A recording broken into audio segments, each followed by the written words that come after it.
ನಮಸ್ಕಾರ. ಜಸ್ಬಿ ಕಿಚನ್ಗೆ ನಿಮಗೆಲ್ಲ ಸ್ವಾಗತ. ಈ ದಿನ ನಾವು ಒಂದು ಹೊಸ ರೆಸಿಪಿಯಾಗಿ ಟೊಮೆಟೊ ಮತ್ತು ಕಡಲೆಕಾಯಿನ ಯೂಸ್ ಮಾಡ್ಕೊಂಡು ಚಟ್ನಿ ಹೇಗೆ ಮಾಡೋದು ಅಂತ ಕಲ್ತ್ಕೊಳ್ಳೋಣ. ನಾರ್ಮಲಾಗಿ ಎಲ್ಲರೂ ಕಾಯಿ ಚಟ್ನಿ ತಿಂದು ಬೇಜಾರಾಗಿರುತ್ತೆ. ಒಂದು ಹೊಸದಾಗಿ ಯಾವಾಗಲಾದರೂ ಬೇಕು ಅನಿಸಿದಾಗ ಈ ಚಟ್ನಿನ ಕೂಡ ಮಾಡಿಕೊಂಡು ನೀವು ಟ್ರೈ ಮಾಡ್ಬೋದು. ಟೇಸ್ಟಿಯಾಗಿರುತ್ತೆ. ಬಳಸ್ಕೋತಾ ಇರೋಂಥ ಸಾಮಗ್ರಿಗಳನ್ನ ತೋರಿಸ್ತಾ ಇದ್ದೀನಿ. ಮೊದಲನೇದಾಗಿ ಕಡಲೆ ಬೀಜ ತೊಗೊಂಡಿದ್ದೀನಿ. 2 ಟೇಬಲ್ ಸ್ಪೂನ್ ಆಗುವಷ್ಟು ಕಡಲೆ ಬೀಜ ತೊಗೊಂಡಿದ್ದೀನಿ.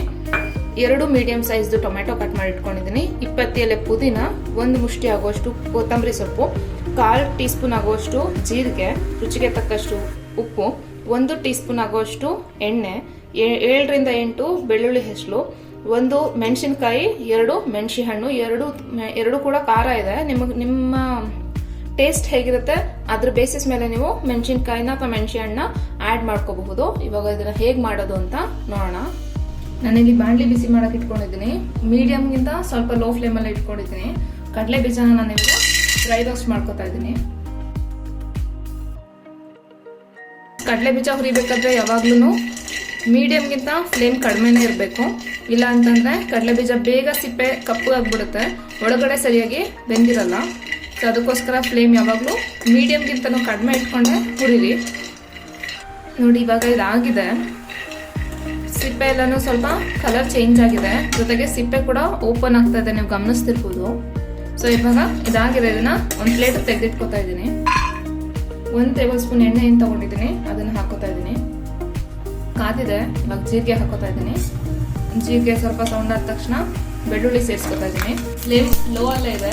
ಏನೊಂದು ಮೆಣಸಿನಕಾಯಿ ತಗೊಂಡಿದ್ದೆ ಅದನ್ನ ಮುರಿದು ಹಾಕೋತಾ ಇದ್ದೀನಿ.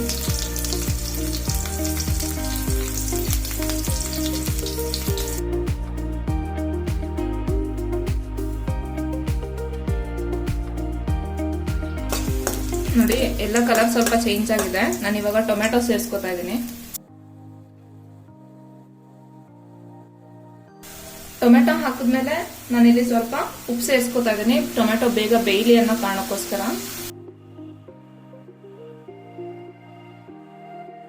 ಸೊ ಮಿಕ್ಸ್ ಮಾಡಿ ಇದನ್ನ ಹೀಗೆ ಬೇಯೋದಕ್ಕೆ ಬಿಡೋಣ.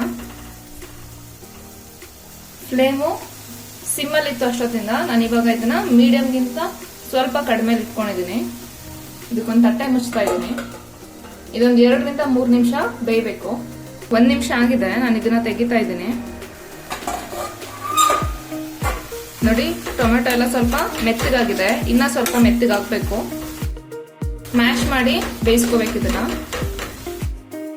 ನಾನೀಗ ಇದಕ್ಕೆ 2 ಮೆಣಸಿ ಹಣ್ಣು ಏನು ತಗೊಂಡಿದ್ದೆ ಅದನ್ನ ಕಟ್ ಮಾಡಿ ಹಾಕ್ತಾ ಇದ್ದೀನಿ. ಇವಾಗ ನಾನೇನು ಪುದೀನ ಮತ್ತೆ ಕೊತ್ತಂಬರಿ ಸೊಪ್ಪು ಇಟ್ಕೊಂಡಿದ್ದೆ ಅದನ್ನ ಸೇರಿಸ್ಕೊತಾ ಇದ್ದೀನಿ. ಇದನ್ನು ಕೂಡ ನಾವು ಒಂದು 2 ನಿಮಿಷ ಫ್ರೈ ಮಾಡ್ಕೋಬೇಕು. ಸೊ ಕೊತ್ತಂಬರಿ ಸೊಪ್ಪು ಪುದೀನ ಸೊಪ್ಪು ಟೇಸ್ಟ್ ಯಾರಿಗೆ ಜಾಸ್ತಿ ಇಷ್ಟ ಇರುತ್ತೋ ಅವ್ರು ಸ್ವಲ್ಪ ಜಾಸ್ತಿ ಹಾಕೋಬಹುದು. ಯಾರಿಗೆ ಇಷ್ಟ ಇರಲ್ಲ ಅದು ಕ್ವಾಂಟಿಟಿ ಸ್ವಲ್ಪ ಕಡಿಮೆ ಮಾಡ್ಕೊಂಡು ಕೂಡ ಹಾಕೋಬಹುದು.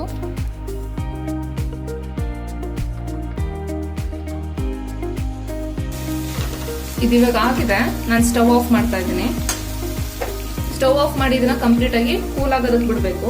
ಅಲ್ಲಿ ತನಕ ನಾವೇನು ಕಡಲೆ ಬೀಜ ಹುರಿದಿಟ್ಕೊಂಡಿದೀವಿ ಇದ್ರದ್ದು ಸ್ಕಿನ್ ಏನಿರುತ್ತೆ, ಸಿಪ್ಪೆ ಏನಿರುತ್ತೆ ಅದನ್ನ ತೆಗೆದು ಕಡಲೆ ಬೀಜನ ಮಾತ್ರ ನಾವು ತಗೋಬೇಕು. ನೆಕ್ಸ್ಟ್ ರುಬ್ಕೋಣ. ನಾನು ಸಿಪ್ಪೆ ತೆಗೆದಿದ್ದೀನಿ. ಒಂದೊಂದು ಸಿಪ್ಪೆ ಇದ್ರೆ ಏನಾಗಲ್ಲ, ಸಿಪ್ಪೆ ಸಮೇತ ಕೂಡ ಹಾಕೊಂಡು ರುಬ್ಬೋದು. ಬಟ್ ಏನಂದ್ರೆ ಕೆಲವ್ರಿಗೆ ಸಿಪ್ಪೆ ಆವಾಗವಾಗ ಮಧ್ಯ ಸಿಕ್ಕಿದ್ರೆ ಅದು ಇಷ್ಟ ಆಗೋದಿಲ್ಲ, ಡಿಸ್ಟರ್ಬೆನ್ಸ್ ಅಂತ ಫೀಲ್ ಆಗುತ್ತೆ ಅನ್ನೋದಾದ್ರೆ ಫುಲ್ ರಿಮೂವ್ ಮಾಡ್ಬೋದು. ಒಂದೊಂದು ಬರ್ಲಿಲ್ಲ ಅಂದ್ರೂ ಪರವಾಗಿಲ್ಲ. ಮೊದ್ಲು ಕಡಲೆ ಬೀಜ ಹಾಕೊಂಡಿದ್ದೀನಿ. ಒಗ್ಗರಣೆ ಮಾಡಿ ಇಟ್ಕೊಂಡಿದ್ವಿ, ಅದು ಕೂಡ ಆರಿದೆ. ಇದನ್ನು ಕೂಡ ನಾನು ಇವಾಗ ಮಿಕ್ಸರ್ ಜಾರ್ಗೆ ಹಾಕೋತಾ ಇದ್ದೀನಿ. ನೋಡಿ ಈ ತರ ಎಲ್ಲಾನು ಹಾಕೊಂಡಿದೀನಿ. ಒಗ್ಗರಣೆಗೆ ಟೊಮೆಟೊ ಬೇಯೋದಕ್ಕೆ ಮಾತ್ರ ಉಪ್ಪು ಹಾಕೊಂಡಿದ್ದೆ. ನಾನು ಇವಾಗ ಇನ್ನೊಂದ್ ಸ್ವಲ್ಪ ಉಪ್ಪು ಸೇರಿಸ್ಕೊತಾ ಇದ್ದೀನಿ.